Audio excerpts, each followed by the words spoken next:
একদিন সাইয়্যিদনা আইয়ুব নবীর জিহ্বায় পোকা লেগে যায়, চোখের মধ্যে পোকা লেগে যায়। আইয়ুব নবী আল্লাহকে ডাক দিয়ে বলে, আল্লাহ আল্লাহ, সারা ওয়াল বডিতে পোকা লেগে খেয়ে আমাকে শেষ করে ফেলেছে মালিক। আমার মন খারাপ হয় নাই, কষ্ট লাগে নাই। ও আল্লাহ, আজকে আমার চোখে পোকা লেগে গেছে। আল্লাহ, আমার জিহ্বায় পোকা লেগে গেছে মালিক। আল্লাহ, আমি চোখ দিয়ে সূর্য দেখি, সূর্য দেখে দেখে আমি আমার ইবাদতের সময় নির্ধারণ করে নেই। আয় আল্লাহ, জিহ্বা দিয়ে সব সময় আমি আপনার জিকির করি। সুবহানাল্লাহ আলহামদুলিল্লাহ লা ইলাহা ইল্লাল্লাহ, সব সময় আপনার জিকির করি। যদি আমার চোখে পোকা লেগে যায়, আমি আর সূর্য দেখতে পারবো না, টাইম নির্ধারণ করতে পারবো না। আমার জিহ্বায় যদি পোকা লেগে যায়, আমি আল্লাহ আল্লাহ তোমার জিকির করতে পারবো না। আল্লাহ, মেহেরবানি করে আল্লাহ আপনি আমার চোখে আর জিহ্বায় কোনো রকমের পোকা দিবেন না। রব্বুল আলামিন জানিয়ে দিলেন, হে নবী, টেনশন করো না, টেনশন করো না, অচিরেই আমি তোমাকে সুস্থ করে দেব। সুবহানাল্লাহ বলেন।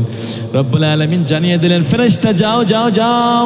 ফেরেশতা এসে তাকে জানিয়ে দিলেন, আপনি আপনার পা দিয়ে আঘাত করুন। পা দিয়ে আঘাত করার সঙ্গে সঙ্গে পানির ফোয়ারা বের হবে।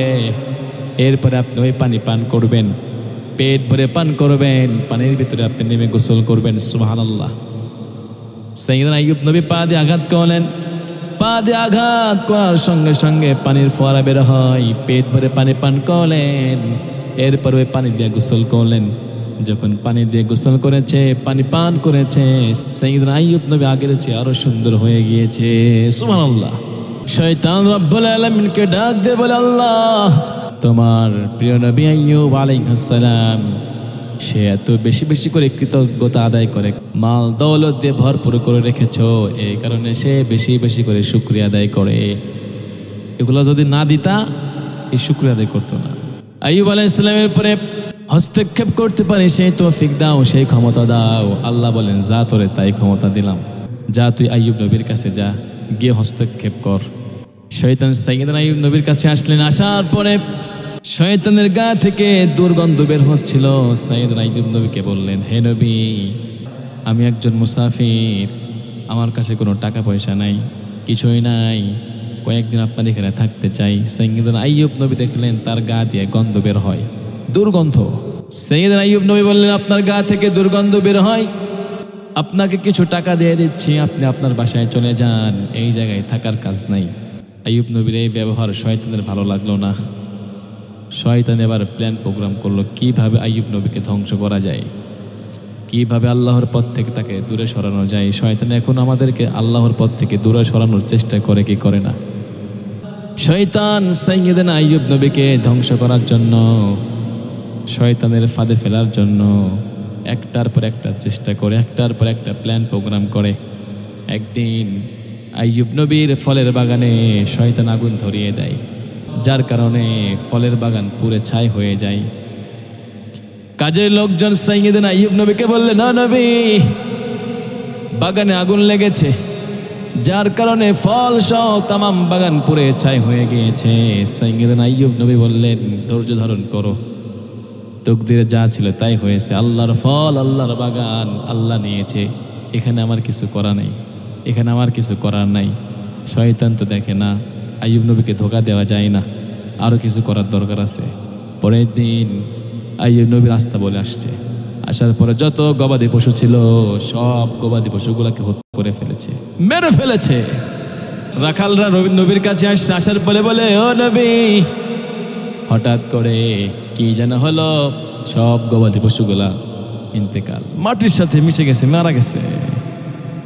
আইয়ুব নবী বললেন, ঠিক আছে, টেনশন করা যাবে না, রব্বুল আলামিনের কাছে তোমরা দোয়া করো, রব্বুল আলামিন যা চান সেটা কেউ থামাইতে পারে না, তকদিরে যা আছে সেটাই হবে, আল্লাহর সম্পদ আল্লাহ নিয়ে গিয়েছে, এখানে আমার কিচ্ছু করার নাই। উনি সবসময় ইবাদত বন্দেগীতেই লিপ্ত থাকে। শয়তান দেখে না, রে হয় না, আরো কিছু কাজ করতে হবে, আরো বড় কাজ করতে হবে। সাইয়্যিদনা আইয়ুব নবীর 12 জন সন্তান ছিল। 12 জন সন্তান মক্তবে গিয়েছে ইলম অর্জন করার জন্য। উস্তাদ যখন একটু বাইরে বের হয়েছে তখন শয়তান ছাদ ধসিয়ে দিয়েছে। ছাদ ধসার ফলে 12 জন সন্তান ইন্নালিল্লাহ জায়গায় শেষ। উস্তাদ তো ভয় পেয়েছে, নবীকে ডাক দিয়ে বলে জানি না কিভাবে এগুলো হইল। এরপরেও সাইয়্যিদনা আইয়ুব নবী কোনো কষ্ট পান নাই, আল্লাহর উপরে ছেড়ে দিয়েছেন। তকদিরে যেটা আছে সেটাই হবে, তকদিরে যেটা আছে সেটাই হবে। উনি ধ্যানে আল্লাহর ইবাদত করে, বন্দেগী করে। শুধু তাই নয়, সাইয়্যিদনা আইয়ুব নবীর 4 জন স্ত্রী ছিল। 4 জন স্ত্রীর মধ্যে 3 জন স্ত্রী আইয়ুব নবীর সঙ্গে ঝগড়া করে, আইয়ুব নবীর সঙ্গে বাক বেতান্ডা করে, তারাও চলে যায়। মাত্র একটা বিবি থাকে, তার নাম হচ্ছে রহিমা। রহিমা ভক্তদের মধ্যেও দ্বন্দ্ব। হাই হাই আইয়ুব নবীর কি হলো, একটার পর একটা বিপদ। ফলের বাগান পড়ে গেল, আস্তাবলের কোনো পশু নাই, সবগুলা মারা গেল। স্ত্রী চলে গেল, সন্তানগুলাও মারা গেল। হয়তো আল্লাহর সঙ্গে নাফরমানি করেছে। আইয়ুব নবীর কাছে থাকা যাবে না। যত চাকর চাকরাইন ছিল তারাও চলে গেল, ভক্তরাও চলে গেল, কেউ নাই। এরপরেও শয়তান খুশি না, কারণ আইয়ুব নবী এখন ইবাদত করে কার? সে দেখলো আরো বড় কিছু করতে হবে, আরো বড় কিছু করতে হবে। আইয়ুব নবীকে এভাবে থামানো যাবে না, এভাবে তাকে ধ্বংস করা যাবে না। সে একদিন ফেরেশতার সূরত ধরে, দরবেশের সূরত ধরে আইয়ুব নবীর কাছে আসছে। আসার পরে কান্না শুরু করছে। আইয়ুব নবীকে বলে আপনার সঙ্গে একটা কথা আছে, কানটা একটু আগায়া দেন। আইয়ুব নবী যখন কান এগিয়ে দিয়েছে, কান এগিয়ে দেওয়ার পর 2 কানে 2টা ফু দিয়েছে। ফু দেওয়ার পর শয়তান অট্টহাসি দিয়ে ওখান থেকে দূরে সরে পড়েছে। এরপরেই সাইয়্যিদনা আইয়ুব নবীর গায়ে ফোড়া ওঠে, ফোড়া ফোড়া যন্ত্রণা শুরু হয়, কষ্ট পায়। আল্লাহ রাব্বুল আলামিন বলছেন ওয়াযকুর আবদানা আইয়ুব ইয নাদা রাব্বাহু আন্নী মাসসানিয়াশ শাইতানু বিনুসবিন ওয়া আযাব। শয়তান আমাকে যন্ত্রণা কষ্টে ফেলে দিয়েছে, আল্লাহ আমার তো কষ্ট হচ্ছে, কি করব। সাইয়্যিদনা আইয়ুব নবী সকল গায়ে ফোড়া বের হয়ে গেল, পচা শুরু হয়ে গেল, দুর্গন্ধ বের হয়। লোকজন সাইয়্যিদনা আইয়ুব নবীকে গ্রাম থেকে বের করে দেয়, ও নবী তোমার গায়ে যে রোগটা হয়েছে এটা একটা এক প্রকার ভাইরাস, এই ভাইরাস যদি স্পর্শ করে আমরাও মারা যাব, আমাদের এই হবে, তুমি এখান থেকে চলে যাও। আইয়ুব নবীকে গ্রাম থেকে বের করে দিলেন। একটা নয়, 2টা নয়, 7টা গ্রামে নিয়ে গিয়েছে। 7 গ্রামের মানুষ তাকে 7 গ্রাম থেকে বের করে দিয়েছে। অবশেষে 2 জন চাকর ছিল, রাস্তার পাশে জঙ্গলে এক জায়গায় রেখে তারাও চলে যায়। শুধুমাত্র বিবি রহিমা রয়ে যায়। বিবি রহিমা ওই জঙ্গলের পাশে স্বামীর খেদমত করে, স্বামীকে দেখাশোনা করে। প্রত্যেক দিন লোকের বাসায় কাজ করে আনে, কাজ করে এনে খাবার তৈরি করে, আর কিছু ওষুধপত্র ক্রয় করে আনে। এইভাবে সাইয়্যিদনা আইয়ুব নবীকে দেখাশোনা করে। সাইয়্যিদনা আইয়ুব নবী একদিন বসে আছে, ইন দ্য মিন টাইম 2টি পোকা তার শরীর থেকে নিচে পড়ে যায়। তার স্ত্রীকে ডেকে বলে, ও বিবি রহিমা, আমি হচ্ছে মাটির তৈরি, মাটি একদিন মাটির সঙ্গে মিশে যাবে, আমি একদিন দুনিয়াতে থাকবো না।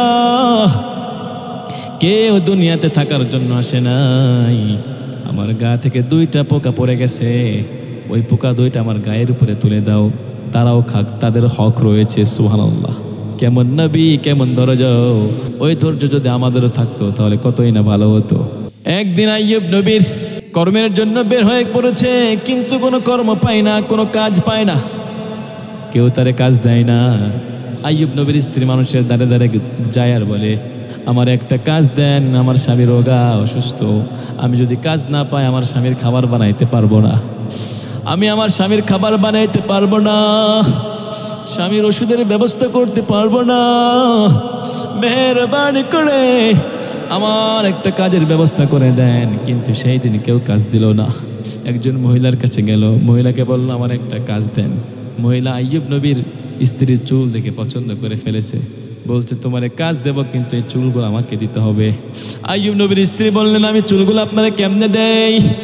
আমার স্বামী অসুস্থ, হাঁটতে পারে না, চলতে পারে না। আমি যদি এই চুলগুলো আপনারে কেটে দেই, তাহলে আমার স্বামী আর হাঁটতে পারবে না। আমার স্বামী আমার চুলগুলো ধরে ধরে হাঁটে, যখন ওঠে আমার চুলগুলো ধরে ওঠে। তাহলে এক কাজ করো, সমস্ত চুল দেওয়ার দরকার নাই, অর্ধেকটা দাও, বাকি অর্ধেকটা রেখে দিলে তোমার স্বামী সেগুলো ধরে ধরে চলতে পারবে। অর্ধেক চুল কেটে দিয়ে দিল। ইন দ্য মেন টাইম শয়তান দরবেশের সূরত ধরে আইয়ুব নবীর কাছে আসছে। আসার পরে বলো, ও নবী, আপনি কি জানেন আপনার স্ত্রী কোথা থেকে খাবার নিয়ে আসে, কোথায় টাকা পায়, কোথায় কি করে? আপনি কি জানেন? আপনার স্ত্রী চুরি করে আপনার জন্য খাবার আনে। আপনার স্ত্রী একজন চোর। সাইয়েদনা আইয়ুব নবী বললেন, আমার স্ত্রী যদি চোর হয়ে থাকে, অবশ্যই আল্লাহর কসম আমি আমার স্ত্রীকে 100টা বেত্রাঘাত করব। এরপরে যখন সাইয়েদনা আইয়ুব নবীর স্ত্রী আসলো, আসার পর নবী কোনো কথা বলে না, মন বেজার করে বসে আছে। স্ত্রী বলে, স্বামী গো, আমি কি কোনো ভুল করেছি, অন্যায় করেছি? যদি কোনো ভুল করে থাকি, অন্যায় করি, আমাকে ক্ষমা করে দেন। খাবারগুলো খেয়ে নেন, ওষুধগুলো খেয়ে নেন। আইয়ুব নবী খাই না, কথাও বলে না। দেখাও। যখন চুলগুলি দেখালো, চুল দেখানোর পরে বললেন, তুমি চুরি করতে গিয়েছিলা, আমাকে এক দরবেশ এসে বলে গিয়েছে তুমি চুরি করতে গিয়ে ধরা পড়েছ, আর তোমার চুল তারা কেটে দিয়েছে। এই কথা বলার পর সাইয়েদনা আইয়ুব নবীর স্ত্রী 2 হাত তুলে আল্লাহর কাছে দোয়া করেন, আল্লাহ আমার স্বামীকে আপনি জানিয়ে দেন আমি চোর নই, আমি চোর নই। মানুষের বাড়িতে কাজ করে করে আমি আমার স্বামীর জন্য খাবারের ব্যবস্থা করি, ওষুধের ব্যবস্থা করে, আমি চোর নই। আল্লাহ আপনি আমার স্বামীকে জানিয়ে দেন। যখন 2 হাত তুলে সাইয়েদনা আইয়ুব নবীর স্ত্রী আল্লাহর কাছে দোয়া করলেন, আল্লাহ রাব্বুল আলামিন সঙ্গে সঙ্গে জানিয়ে দিলেন, ওয়াখুয বিয়াদিকা দি'সান ফাদরিব বিহি ওয়ালা তাহনাস ইন্না ওয়াজাদনাহু সাবিরা নি'মাল আবদু ইন্নাহু আওয়াব। ও নবী, আপনার স্ত্রী কোনো ভুল করে নাই, আপনার স্ত্রী চোর না, তার মতো ভালো মেয়ে নাই, তার মতো ধৈর্যশীল মেয়ে নাই। খবরদার খবরদার, আপনি আপনার স্ত্রীকে 100টা বেত্রাঘাত করবেন না। আপনার স্ত্রী চোর নাই, শয়তান আপনাকে ধোঁকা দিয়েছে। আপনি আপনার স্ত্রীকে 100টা বেত্রাঘাত করবেন না, কসমও ভাঙবেন না। এক মুষ্টি ঘাস নেবেন, এক মুষ্টি ঘাস নিয়ে আপনার স্ত্রীকে আঘাত করবেন। সুবহানাল্লাহ বলেন। রব্বুল আলামিন জানিয়ে দিলেন। এরপরে শয়তান দেখে না না, কাজ হলো না।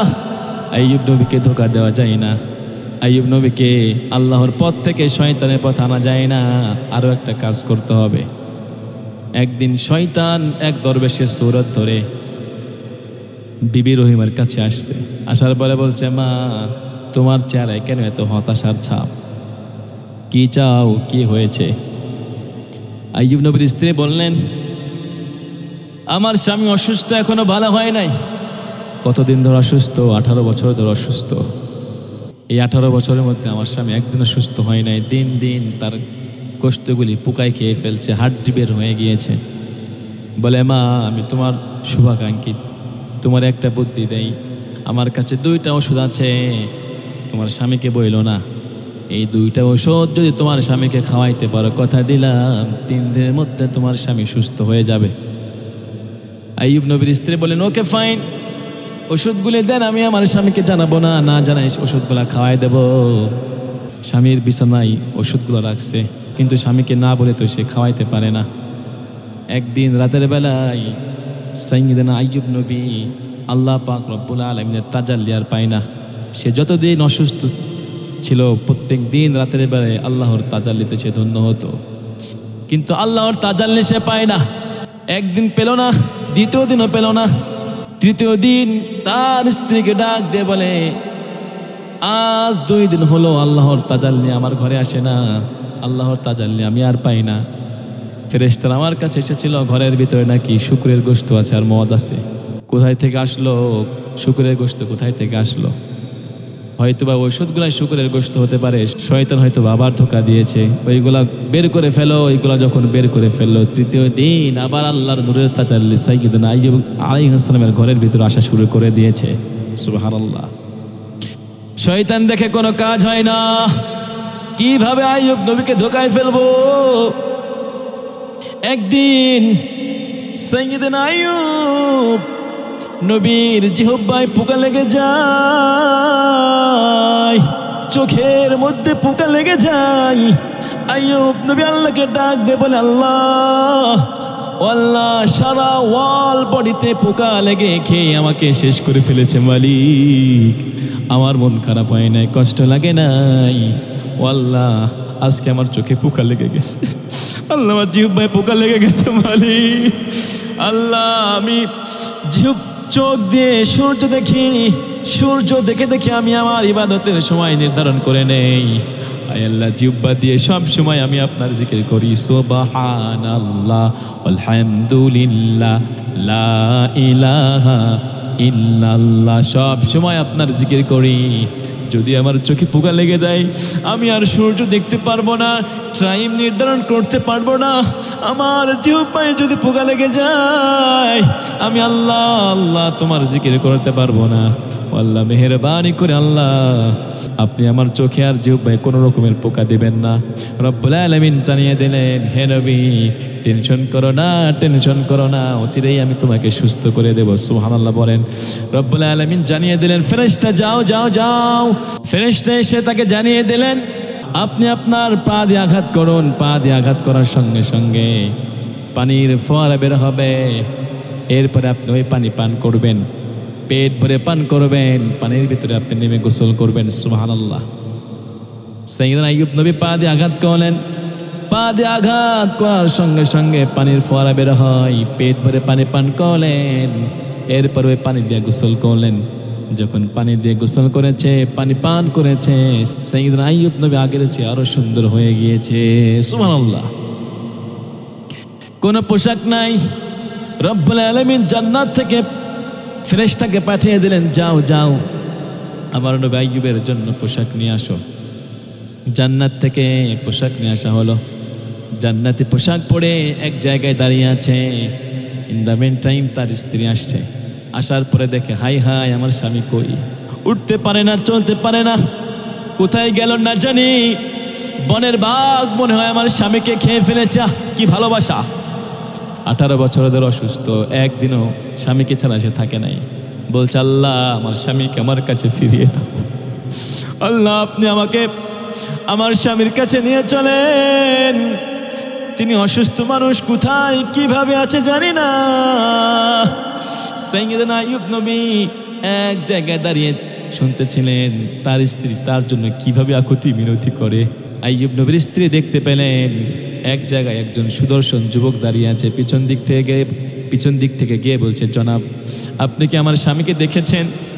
এখানে অসুস্থ অবস্থায় পড়েছিল। আইয়ুব নবী ভান করলেন, স্ত্রীকে পরীক্ষা করার জন্য, জাস্টিফাই করার জন্য বললেন, আপনার স্বামীকে? বললেন, উনি হচ্ছে আল্লাহর নবী, আজ 18 বছর ধরে রোগে ভুগতেছে। আপনি যদি আমার স্বামীর সন্ধান পেয়ে থাকেন, আমাকে মেহেরবানি করে একটু জানাবেন। হায়রে, কেমন ভালোবাসা! অনেক জায়গায় দেখেছি, অনেক কাহিনী শুনেছি, অনেক বই পড়েছি, অনেক জায়গায় এমনও শুনেছি স্বামী অসুস্থতা হয়ে গেছে, এর জন্য স্ত্রী থাকে না, অন্যত্র চলে যায়, আছে না নাই? বিবি রহিমার কেমন ভালোবাসা! বিবি রহিমার জীবনে থেকে প্রত্যেকটা নারীর শিক্ষা অর্জন করার দরকার, আছে না নাই? সাইয়্যিদুনা আইয়ুব নবী আবার যখন তার স্ত্রীর দিকে তাকিয়েছেন, স্ত্রীর দিকে তাকানোর সঙ্গে সঙ্গেই, আহারে, আপনার এত সুন্দর চেহারা! দুজন দুজনকে জড়িয়ে ধরেছে। দুজন দুজনকে জড়িয়ে ধরার পর সাইয়্যিদুনা আইয়ুব নবীর স্ত্রী জিজ্ঞেস প্রশ্ন করলেন, আপনার এত সুন্দর চেহারা কেমনে হলো? এত সুন্দর চেহারা কেমনে হলো?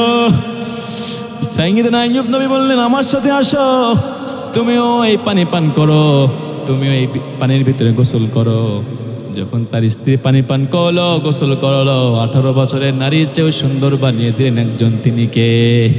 দুজনেই সুন্দর হয়ে গেল। এরপরে যখন বাসায় আসলো, বাসায় আসার পরে দেখে যে বাড়ি ধ্বংস হয়ে গিয়েছিল, সন্তান মারা গিয়েছিল, ফল ফলাদি সব কিছু ধ্বংস হয়ে গিয়েছিল, বাগানগুলি নষ্ট হয়ে গিয়েছিল, পুড়ে ছাই হয়ে গিয়েছিল। রব্বুল আলামিন সেগুলো ফিরিয়ে দিয়েছে। সুবহানাল্লাহ পড়েন। وَوَهَبْنَا لَهُ أَهْلَهُ وَمِثْلَهُم مَّعَهُمْ رَحْمَةً مِنَّا وَذِكْرَىٰ لِأُولِي الْأَلْبَابِ। যা কিছু নষ্ট হয়েছিল তার চেয়ে আরো সুন্দর পুরস্কার দান করলেন তিনি কে? এজন্য বিপদের সময়, কঠিন বিপদের সময় যদি ধৈর্য ধরি তাহলে এর পুরস্কার আগের চেয়ে আরো শতগুণ উন্নত করে দান করেন একজন, তিনি কে? আল্লাহ তাআলা।